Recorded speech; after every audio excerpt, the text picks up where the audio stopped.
नमो भगवते वासुदेवाय नमः। ओम नमो नारायणाय नमः। जय श्री कृष्णा, जय श्री कृष्णा, जय श्री कृष्णा। बंधुजनों, आज हम माघ मास स्नान अध्याय का छठा भाग सुनेंगे। इस अध्याय में माघ स्नान के लिए मुख्य मुख्य तीर्थ और नियम क्या है, इसके बारे में जानेंगे। इससे पहले 5 वीडियो अपलोड किए जा चुके हैं, आप उन्हें भी अवश्य ही देखें। तो चलिए कथा प्रारंभ करते हैं। बोलिए जय श्री कृष्णा, जय श्री कृष्णा, जय श्री कृष्णा। राजा दिलीप ने पूछा, हे मुनीश्वर, आप इक्ष्वाकु वंश के गुरु और महात्मा हैं, आपको नमस्कार है। माघ स्नान में संलग्न रहने वाले पुरुषों के लिए कौन कौन से मुख्य तीर्थ हैं, उनका विस्तार के साथ वर्णन कीजिए, मैं सुनना चाहता हूँ। वशिष्ठ जी ने कहा, राजन, माघ स्नान आने पर बस्ती से बाहर जहाँ कहीं भी जल हो, उसे सब ऋषियों ने गंगा जल के समान बतलाया है। तथापि मैं तुमसे विशेषतः माघ स्नान के लिए मुख्य मुख्य तीर्थों का वर्णन करता हूँ। पहला है तीर्थराज प्रयाग, वह बहुत विख्यात तीर्थ है।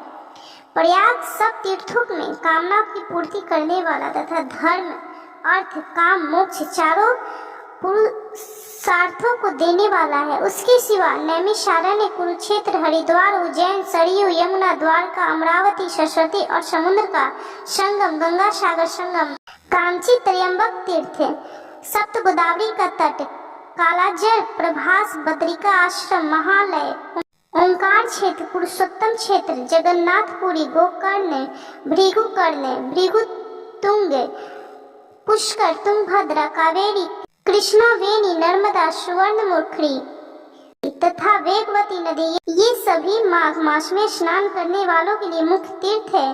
गया नामक जो तीर्थ है वह पितरों के लिए तृप्तिदायक और हितकर है। ये भूमि पर विराजमान तीर्थ है जिनका मैंने तुमसे वर्णन किया है। राजन, अब मानस तीर्थ बतलाता हूँ, सुनो। उनमें भली भांति स्नान करने से मनुष्य परम गति को प्राप्त होता है। सत्य तीर्थ, क्षमा तीर्थ, इंद्रिय निग्रह तीर्थ, सर्वभूत दया तीर्थ, आजर्व तीर्थ, दान तीर्थ, दम तीर्थ, संतोष तीर्थ, ब्रह्मचारी तीर्थ, नियम तीर्थ, मंत्र जप तीर्थ, प्रिय भाषा तीर्थ, ज्ञान तीर्थ, धैर्य तीर्थ, अहिंसा तीर्थ, आत्म तीर्थ, ध्यान तीर्थ और शिव स्मरण तीर्थ, ये सभी मानस तीर्थ हैं।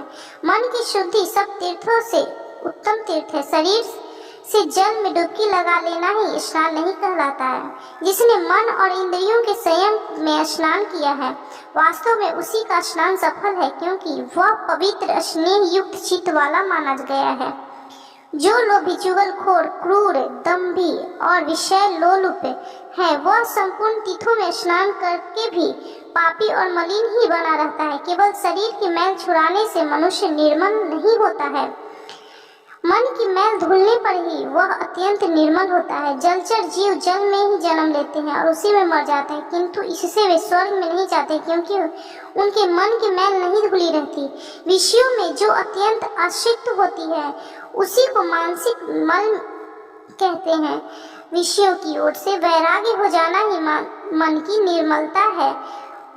दान, यज्ञ, तपस्या, बाहर की शुद्धि, भीतर की शुद्धि और शास्त्र ज्ञान भी तीर्थ ही है। अतः यदि अंतःकरण का भाव निर्मल हो तो ये सब के सब तीर्थ ही हैं। जिसने इंद्रियों के समुदाय को काबू में कर लिया है, वह मनुष्य जहाँ जहाँ निवास करता है, वहीं वहीं उसके लिए कुरुक्षेत्र, नैमिषारण्य और पुष्कर आदि तीर्थ प्रस्तुत हैं। जो ज्ञान से पवित्र, ध्यान रूपी जल से परिपूर्ण और राग द्वेष रूपी मल को धो देने वाला है, ऐसे मानसिक तीर्थ में जो स्नान करता है वह परम गति को प्राप्त होता है।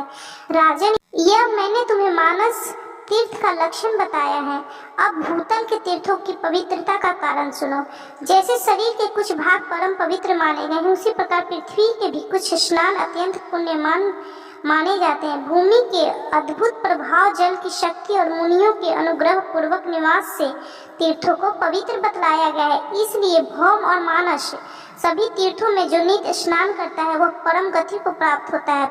प्रचुर दक्षिणा वाले अग्निष्टोम आदि यज्ञों से यजन करने वाले भी मनुष्य उस फल को नहीं पाता जो उसे तीर्थों में जाने से प्राप्त होता है। जिसके दोनों हाथ, दोनों पैर और मन भली भांति काबू में हो, जो विद्या, तप और कीर्ति से संपन्न हो, वह तीर्थ के फल का भागी होता है। जो प्रतिग्रह से निवृत्त, जिस किसी वस्तु से भी संतुष्ट रहने वाला, अहंकार से मुक्त है, वह तीर्थ के फल का भागी होता है। श्रद्धा पूर्वक एकाग्रचित हो तीर्थों की यात्रा करने वाला धीर पुरुष कृत्य घन हो जो भी शुद्ध हो जाता है। फिर जो शुद्ध कर्म करता है उसकी तो बात ही क्या है, वह मनुष्य पशु पक्षियों की योनि में नहीं पड़ता, बुरे देश में जन्म नहीं लेता, दुख का भागी नहीं होता, स्वर्गलोक में जाता और मोक्ष का उपाय भी प्राप्त कर लेता है।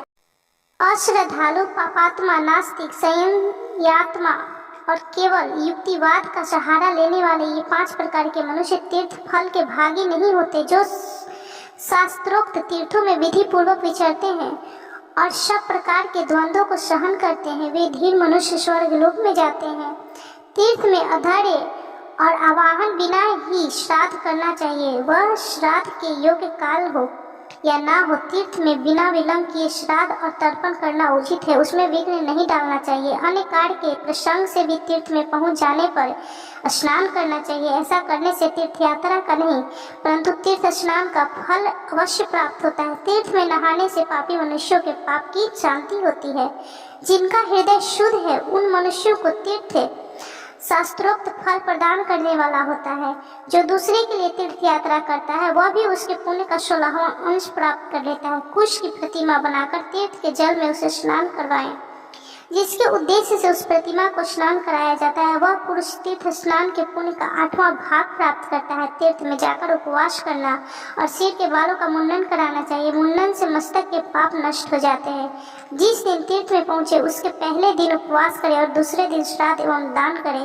तीर्थ के प्रसंग में मैंने श्राद्ध को भी तीर्थ बतलाया है। यह स्वर्ग का साधन तो है ही, मोक्ष प्राप्ति का उपाय भी है। इस प्रकार नियम का आश्रय ले माघ स्नान में व्रत ग्रहण करना चाहिए और उस समय ऐसी ही तीर्थ यात्रा करनी चाहिए। माघ स्नान में करने वाला पुरुष सब जगह कुछ न कुछ दान अवश्य करे। बेर, केला और आंवले का फल, सेर भर घी, सेर भर तिल, पान, 1 आढ़त, 16 सेर चावल, कुमड़ा और खिचड़ी, ये 9 वस्तुएं प्रतिदिन ब्राह्मण को दान करनी चाहिए। जिस किसी प्रकार हो सके माघ स्नान को व्यर्थ नहीं जाने देना चाहिए। किंचित सूर्योदय होते होते माघ स्नान करना चाहिए तथा माघ स्नान करने वाले पुरुष को यथाशक्ति शौच, संतोष आदि नियमों का पालन करना चाहिए।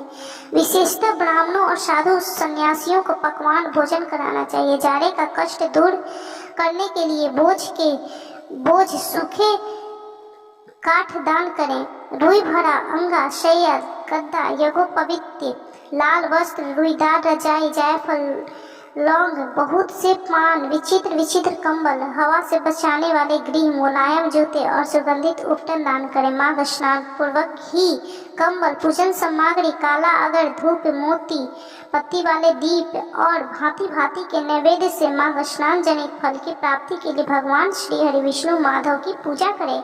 माघ स्नान में डुबकी लगाने से सारे दोष नष्ट हो जाते हैं और अनेकों जन्मों के उपार्जित पूर्ण महापाप तत्काल विलीन हो जाते हैं। यह माघ स्नान ही मंगल का साधन है। यही वास्तव में धन का उपार्जन है तथा यही इस जीवन का फल है। भला माघ स्नान मनुष्यों को कौन कौन से कार्य नहीं सिद्ध कराता, वह पुत्र, मित्र, कलत्र, राज्य, स्वर्ग तथा मोक्ष भी देने वाला है। अतः यह 6ठा अध्याय माघ मास स्नान का संपन्न हुआ। तो बोलिए ओम नमो भगवते वासुदेवाय नमः, ओम नमो नारायणाय नमः। जय श्री कृष्णा, जय श्री कृष्णा, जय श्री कृष्णा। इससे पहले 5 वीडियो 5 अध्याय का अपलोड किया जा चुका है, आप उसे अवश्य सुने और इस 6ठे अध्याय को जितना हो सके शेयर करें। यदि आपके द्वारा इस कथा महात्मा को कोई और सुनेगा तो उसका पुण्य फल भी आपको जरूर प्राप्त होगा। यदि वीडियो अच्छी लगी हो तो कृपया लाइक कीजिए, शेयर कीजिए और चैनल को सब्सक्राइब करना बिल्कुल भी ना भूलें।